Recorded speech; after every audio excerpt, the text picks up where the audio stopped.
তো এই ভিডিও তোমাদের ডিএসসি 7 এর মক টেস্টটা আমি আরেকবার বলে দিচ্ছি যে কোন কোন প্রশ্নগুলো একটুখানি ভালোভাবে পড়তে হবে। এবং ডিএসসি 6 তোমাদের আই থিঙ্ক ভালো হয়েছে আজকে। প্রায় সবকটা কোশ্চেন্সই মক টেস্ট থেকে ছিল, আমি দেখিয়ে দিচ্ছি। এবং আরেকটা জিনিস তোমাদের দেখায়, বেসিক্যালি তোমাদের 5th সেমিস্টারের সিলেবাসটা কিন্তু বেশ খানিকটা বড়, মানে total joint basically DSC 9, 10, 11, 12 paper 4টে আছে। এবং তোমাদের 4th সেমিস্টারের সিলেবাস থেকে অত্যন্ত বড়। তো আমি মোটামুটি তোমাদের ওই সেপ্টেম্বর থেকে শুরু করবো। যারা পড়তে চাও এই নাম্বারে হোয়াটসঅ্যাপ করতে পারো। দুদিন করে ক্লাস হয়, গুগল মিটে ক্লাস করা হয়, প্রতি কটা রেকর্ডিং থাকবে, ইবুক দেওয়া হয়, প্লাস নোটস দেওয়া হয়। এবার তারপর তো এটা জানো। দেন তারপরে এটা দেখতে পারো। আমার কাছে প্রায় প্রত্যেকবারই বেসিক্যালি হচ্ছে কি যে হাইয়েস্ট মার্কস পাই 2023 থেকে যতগুলো পরীক্ষা হয়েছে, যতগুলো ডিএসসিবি এর পরীক্ষা হয়েছে অনলাইন সেগমেন্ট, আমার কাছে হাইয়েস্ট মার্কস পাই। তার একটা বেসিক রিজন হচ্ছে কি যে আমি পুরো ডে ওয়ান থেকে তোমাদের হচ্ছে কি প্রিভিয়াস ইয়ারের প্রশ্নগুলো লেখায়। এই যে অড প্রশ্নগুলো কমন পড়ছে, বা সেপারেট সেপারেট প্রশ্নগুলো কমন পড়ছে, বা কিছু বা একটুখানি প্রশ্ন কঠিন করছে, তো ওদেরকে একদম পুরো ডে ওয়ান থেকে বলে দেওয়া হয় যে কোন টপিক থেকে কোন প্রশ্নগুলো কিভাবে পড়তে পারে না পারে, বা কতগুলো পড়তে হবে না হবে। তো সেটার জন্য একটুখানি কাইন্ড অফ হেল্প হয়। ইউটিউব অনেক পরে পোস্ট করি এবং কিছু প্রশ্ন অ্যাড জয়েন করে পোস্ট করা হয়। তো যারা পড়তে চাও এই নাম্বারে একটু হোয়াটসঅ্যাপ করে নিতে পারো। এবার আসি ডিএসসি 6-এ। ডিএসসি 6-এ কিছু জিনিস একটুখানি বলে দিই। যেমন মীনাক্ষী মুখার্জি থেকে খুবই ইজি একটা প্রশ্ন দিয়েছে। বলা হয়েছে যে Meenakshi মুখার্জি's essay dismantles the myth that the Indian English novel suddenly took off in the 1930। Basically এমন ধরা হতো যে ইন্ডিয়ান ইংলিশ নোভেল লেখা শুরু হয়েছিল 1930 পর থেকে, বা তার আগে থেকে, এরকম টাইপের ধরা হতো। তো সেক্ষেত্রে মীনাক্ষী মুখার্জি বলছেন যে না, ইন্ডিয়ান নোভেল 1930 বা তার আগে বা তার পরের থেকে নয়, এর অনেক আগে থেকে কিন্তু ইন্ডিয়ান নোভেল বেসিক্যালি হচ্ছে কি লেখা শুরু হয়েছিল, ইংলিশ নোভেল শুরু হয়েছিল। তো সেরকম ধরনের আমি একটা প্রশ্ন দিয়েছিলাম যে কিভাবে মীনাক্ষী মুখার্জি স্টেবিলাইজ করেছেন 19th সেঞ্চুরি সোশ্যাল রিফর্মটাকে এবং রাইজ অফ ইন্ডিয়ান নোভেলটাকে, মানে কিভাবে স্টেবিলাইজ করেছে আমি দিয়েছিলাম। আর এখানটায় বলেছে ডিসমেন্টাল করেছেন, মানে ডিসমেন্টাল মানে ভেঙে ভেঙে বুঝিয়েছেন যে না না, ইন্ডিয়ান ইংলিশ নোভেল বেসিক্যালি হচ্ছে কি যে 1930-র আগে থেকেই লেখা শুরু হয়েছিল বা কিছু এরকম টাইপের। তো একই প্রশ্ন এটা, প্লাস আরেকটা প্রশ্ন দিয়েছিলাম এটা। এবার এখানটায় যে প্রশ্নটা দিয়েছে এটা একটুখানি বেশ ট্রিকি প্রশ্ন, খুবই সুন্দর একটা প্রশ্ন। যারা মীনাক্ষী মুখার্জি পড়েছে তোমার সবাই জানো যে এখানটায় যে প্রশ্নটা করেছে, the Indian novel is not merely at western import by hybrid product. Basically Indian যে নোভেলগুলো লেখা হচ্ছিল বা যে সমস্ত রাইটাররা লিখছিলেন, অনেকে মনে করতেন যে পুরো ইংলিশ নোভেলগুলোকে কপি করে হচ্ছে কি লিখছেন। এবার মীনাক্ষী মুখার্জি বলছেন যে না, ইন্ডিয়ান নোভেল বেসিক্যালি একদম পুরোপুরি মিমিক করা হচ্ছে না বা কপি করা হচ্ছে না। ইন্ডিয়ান নোভেলগুলো, ইন্ডিয়ান রাইটাররা তাদের কিছু এসেন্স দিয়ে সেই গল্পগুলো বা তাদের নোভেলগুলো লিখছেন। ইন্ডিয়ান এসেন্স বেসিক্যালি উনি নোভেলগুলোতে রয়েছে। যেমন ইন্ডিয়ান কালচারটা অ্যাডাপ্ট করে ইংরেজদের কাছে বোঝানো, সেই ব্যাপারটা কিন্তু নর্মাল হচ্ছে কি যে রয়েছে। তো সেটা এখানটা লিখতে হবে, রাদার দেন ওই ল্যাঙ্গুয়েজ কি বললো বা কি বললো ওটা কিন্তু নয়। ঠিক আছে, ক্লিয়ার করে দিলাম। যারা লিখেছো একটুখানি বেটারলি বুঝে নাও। এবার এটা গেল হচ্ছে কি মীনাক্ষী মুখার্জি হচ্ছে কি bright father title, bright father সাহেব থেকে টাইটেল দিয়েছে, এবং আমি তোমাদের বলেও ছিলাম যে ব্রাইট ফাদার সাহেব থেকে ঘুরিয়ে টাইটেল দিতে পারে। তো টাইটেল হুবাহু কমন পড়ে গেছে। প্লাস হচ্ছে কি তোমাদের অ্যানাদার কমিটি থেকে আইডেন্টি দিয়েছিল পরীক্ষাতে, এবং অ্যানাদার কমিটি থেকে আমি আয়রনেও রেখেছিলাম, অড হিসেবে বলেছিলাম ঘুরিয়ে ফিরিয়ে আয়রন দিতে পারে। এবং এই যে প্রোটাগনিস্ট, আননোন প্রোটাগনিস্ট, এটাকে আবার 5 মার্কসের জন্য দিয়ে দিয়েছে। তো একটা প্রশ্ন থেকেই তুমি যদি ভালো করে প্রিপেয়ার করতে, তাহলে হচ্ছে কি তোমার 15 এবং 5 মার্কস তোমার হয়ে যেত। এবার আসছে হচ্ছে কি তোমাদের কবিতা থেকে। এবং আমি তোমাদের কালকে বলেছিলাম, এবং আমি একদম পুরো ডিএসসি 6-এর সাজেশনস ভিডিও করার সময় বা মক টেস্ট করার সময় বলেছি যে ক্যালকাটা ইউনিভার্সিটির ফেভারিট একটা পোয়েম হচ্ছে কি আওয়ার ক্যাসিনো ট্রি, এবং এর আগের বারে আসে হচ্ছে কি টু আ লেডি। এই দুটো কবিতাই ইম্পর্টেন্ট, এরকম আমি বলেছিলাম। তো এবং ক্যালকাটা ইউনিভার্সিটি দুটো কবিতাই দিয়েছে। আমি দুটো পয়েন্ট অফ ভিউ থেকে বলেছিলাম যে দুটো পয়েন্ট অফ ভিউ থেকে দুটো কোশ্চেন্স ইম্পর্টেন্ট। তো সেই দুটো কবিতাই পার্টিকুলার হচ্ছে কি দিয়েছে। এবং আমি টুয়ালিটি থেকে ক্রিটিক্যাল অ্যাপ্রিসিয়েশন রেখেছিলাম, সেটাই দিয়েছে। ইমেজেরে রেখেছিলাম আওয়ার ক্যাসিনো ট্রি থেকে, দেখাচ্ছি। যেমন দেখো ইমেজেরেও রেখেছিলাম অন হিসেবে, সেটাও কিন্তু কমন পড়েছে। এবার আসছে হচ্ছে কি তোমার বঙ্কিমচন্দ্র চট্টোপাধ্যায়ের ন্যারেটিভ স্টাইল, মানে সরি, রাজমোহন ওয়াইফ থেকে ন্যারেটিভ স্টাইল দিয়েছিল, এবং সেটাও কিন্তু আমি ন্যারেটিভ স্টাইল অড হিসেবে রেখেছিলাম রাজমোহন ওয়াইফের কোশ্চেন্স থেকে ন্যারেটিভ স্টাইল। এবং বলেছিলাম যে এটাকে মাস্টার নোট বানাবে বা একটুখানি ভালো করে করো। তার ন্যারেটিভ স্টাইলে কমন পড়েছে। এবার আরেকটা 15 মার্কসের প্রশ্ন হচ্ছে কি মাতঙ্গিনীর ক্যারেক্টার, দেন সেটাও কিন্তু দেওয়া ছিল। তো রাজমোহন সোয়াব থেকে বলতে গেলে দুটো প্রশ্ন দুটোই কমন। এবার আসি 5 মার্কসের প্রশ্ন। একটা বোন বলছিল দাদা 5 মার্কসের প্রশ্ন কেমন একটা ঘুরিয়ে দিয়েছে বা কিছু। বাট তুমি যদি দেখো, যদি আমি বলেছিলাম কালকে যে যদি তুমি ভালোভাবে আমার সাজেশনটা প্রিপেয়ার করে নাও তাহলে 5 মার্কসেরও কোনো সমস্যা হবে না।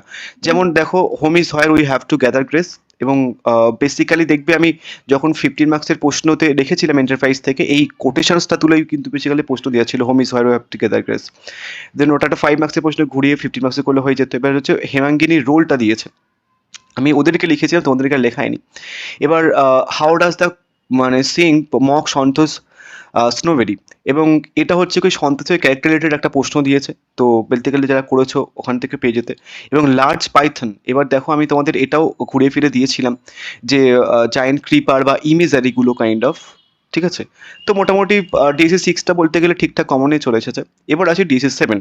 ডিএসসি সেভেন আমি একটুখানি তোমাদের কিছু জিনিস বলবো, দেন সেই জিনিসটা মাথায় রেখেই তোমরা হচ্ছে কি যে প্রিপারেশন নাও বা তোমাদের ফাইনাল সাজেশনসটা বা ফাইনাল প্রিপারেশনটা তৈরি করবে, ঠিক আছে।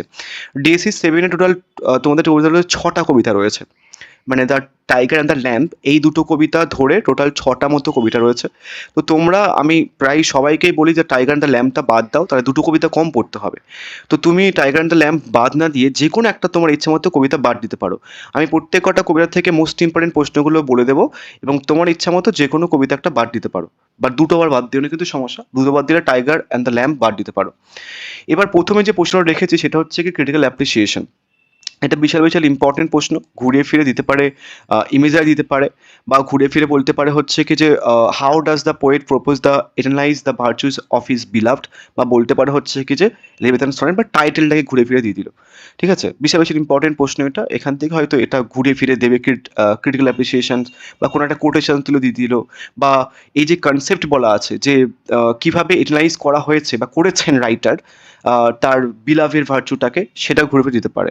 বা বলতে পারো হচ্ছে কি টাইম অ্যান্ড ডেথের কনসেপ্টটা লেখো, এটাও কিন্তু ঘুরে ফিরে দিতে পারে। জাস্ট মনে রাখবে ঘুরে ফিরে দিচ্ছে যেহেতু, জাস্ট কথাগুলো মনে রাখবে যে কথাগুলো বলছি। এখান থেকে তুমি এটা কমন পেয়ে যাবে, সমস্যা নেই, জাস্ট ঘোরাতে পারে হয়তো।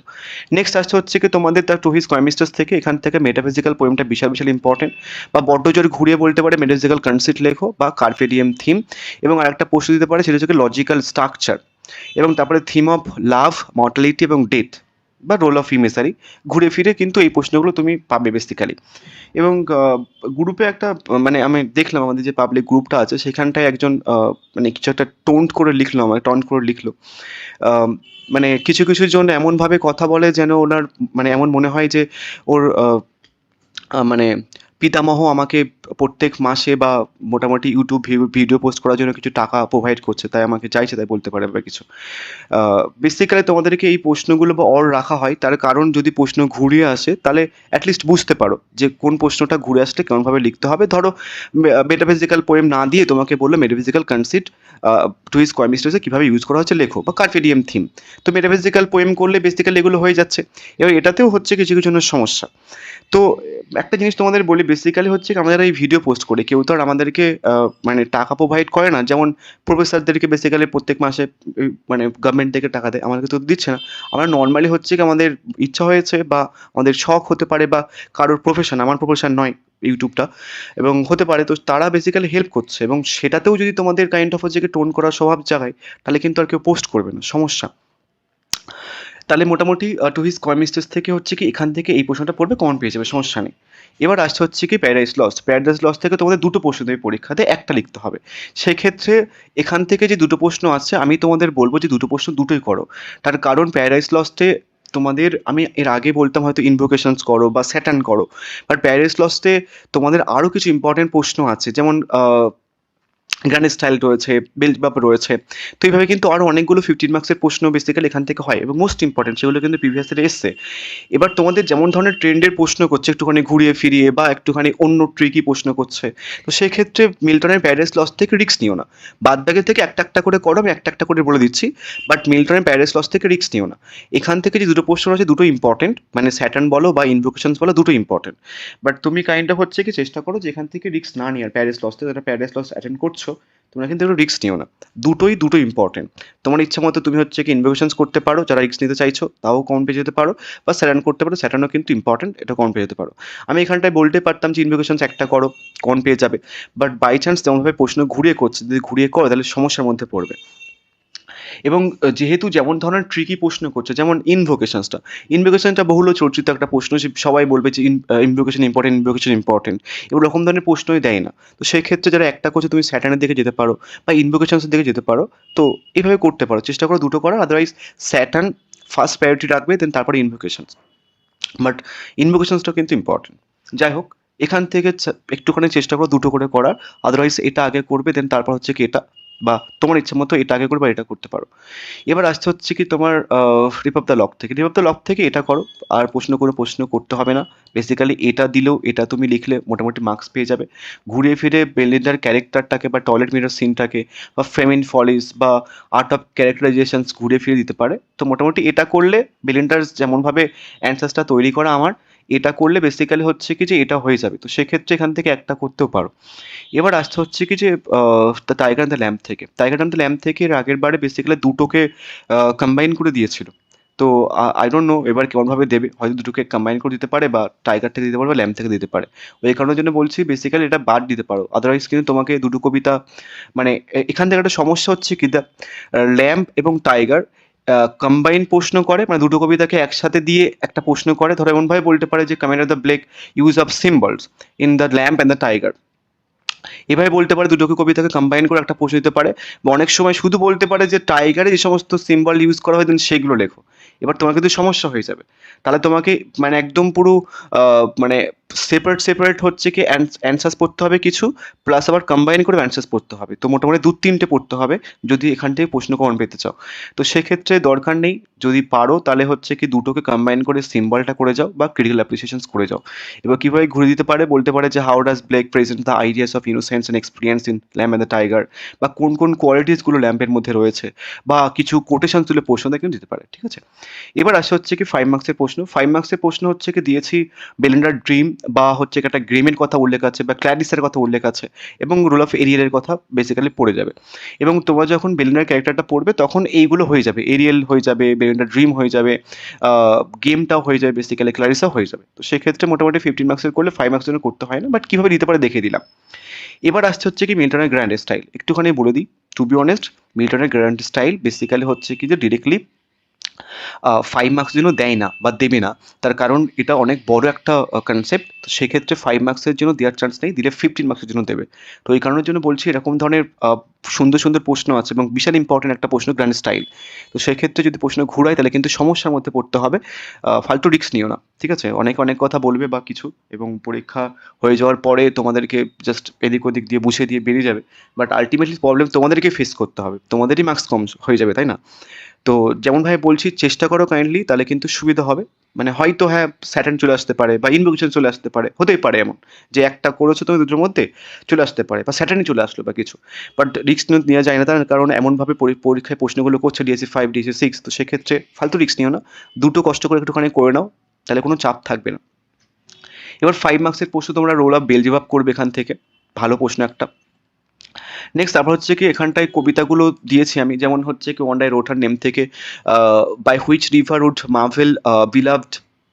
Marvels beloved find rubies. Then এভাবে ঘুরে ফিরে দিতে পারে প্রশ্নটা, বা বলতে পারে কিছু কোটেশনস তুলে দেয়। এর আগেবার আমি কোটেশনস তুলে দিয়েছিলাম, ওখান থেকে কোটেশন তুলে প্রশ্ন পড়ে গেছিলো 5 মার্কসের জন্য। এবং আরেকটা প্রশ্ন হচ্ছে কি দিয়েছি যে why does the beloved address the poet vein man in Spencer's poem. ঠিক আছে, তো বেসিক্যালি হচ্ছে কি এই যে প্রশ্নগুলো দিয়েছি এগুলো ভালো করে করো, এবং আরেকটা প্রশ্ন আমি এখান থেকে রেখেছি ব্লেকের ওখান থেকে, এটাও করে নিও। তো মোটামুটি এই সমস্ত প্রশ্নগুলো করলে কিন্তু তুমি কমন পেয়ে যাবে। তো এবার এটা হচ্ছে কি টু হিজ কমিস্টার্স থেকে, আর এটা হচ্ছে কি তোমাদের ওয়ান ডাই রোড হার নেম থেকে। তো মোটামুটি যে প্রশ্নগুলো কাইন্ড অফ হচ্ছে কি দিয়েছি সেই প্রশ্নগুলো ভালো করে করো, আশা করছি এখান থেকে কমন পেয়ে যাবে। এবং কেউ যদি পড়তে চাও পরের সেমিস্টারে তোমরা কিন্তু এই নাম্বার একটুখানি হোয়াটসঅ্যাপ করে নিও। So thank you so much.